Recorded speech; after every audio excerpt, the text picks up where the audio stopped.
Good afternoon and welcome to 365 Days of Amazing Stories with Theo Mayer. Here I am on day 338. And actually I'm making up for lost time a little bit because after we picked the olives, it was just a number of very busy days, of which I actually created some videos that I'm going to be posting. But I didn't have time to do my normal stories. Here I am along the coast, so I'm stopping on my way back. It's raining a little bit, but it is quite beautiful. Down below there, which you can't really see, but is Bixby Bridge. So anyway, the camera is looking toward the north. Today I'm continuing the story of the Banyan Deer.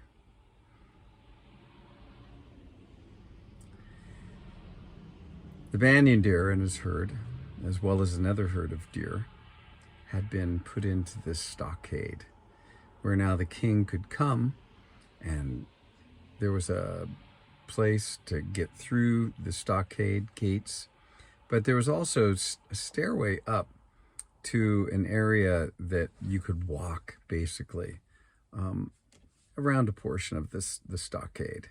And it was huge. The stockade encompassed a great amount of land. And the king now had kind of lost a little bit of the fun of hunting. It was like, okay, I'm really making trouble for my people, but they've done a good thing. And so, okay, I'll come and continue to hunt.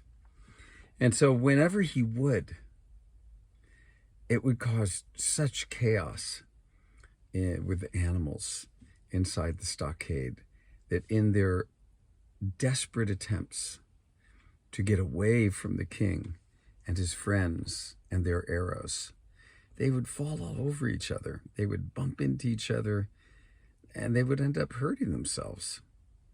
Some animals were wounded by arrows, but not killed. And the Banyan Deer saw all this going on. Now, his main deal as a good leader was to keep the animals in his herd safe. And he saw the destruction that was taking place.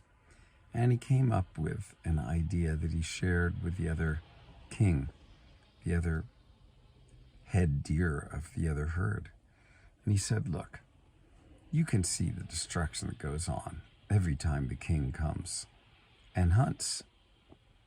Why don't we agree that each day there will be a lottery, and whoever chooses, or whoever's chosen by the lottery, will have to go and stand there by the gate, awaiting the king and awaiting their death. In this way, one will be sacrificed, but many will be saved as a result. It's a horrible option, said the Banyan Deer, but I really don't know of anything better to do. Well, the other deer heard this idea, and he realized that it was probably the best thing that they could think to do. And so he agreed. And the two deer kings went back to their herds and informed them what would happen.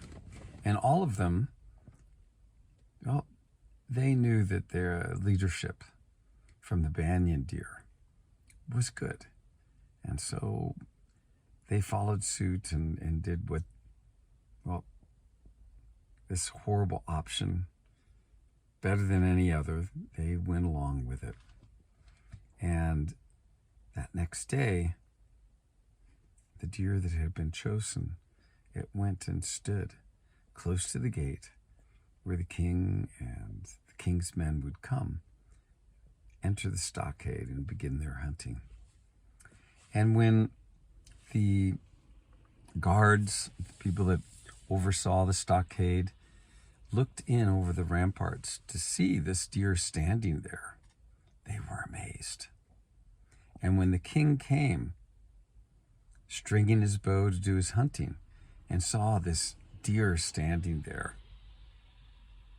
a darkness came over his heart. He was troubled by this, but he told his men, he said, "These deer are more wise than I could have ever imagined. Now they will send one deer at a time as a sacrifice. Do what you must. Kill that one that comes each day." He unstrung his bow and he went home.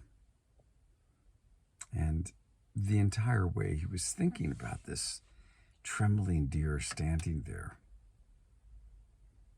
and also began to reflect on all the hardship that he'd caused animals through his desire to hunt. That night when he went to sleep, he tossed and turned and could not find comfort. He was up, he was awake, and he thought about the Banyan Deer and the other deer king. He felt somewhat embarrassed for who he was and the pain that he was causing them. So we'll leave the king there, thinking about all this, and see now what might happen next. Okay. Thanks for joining.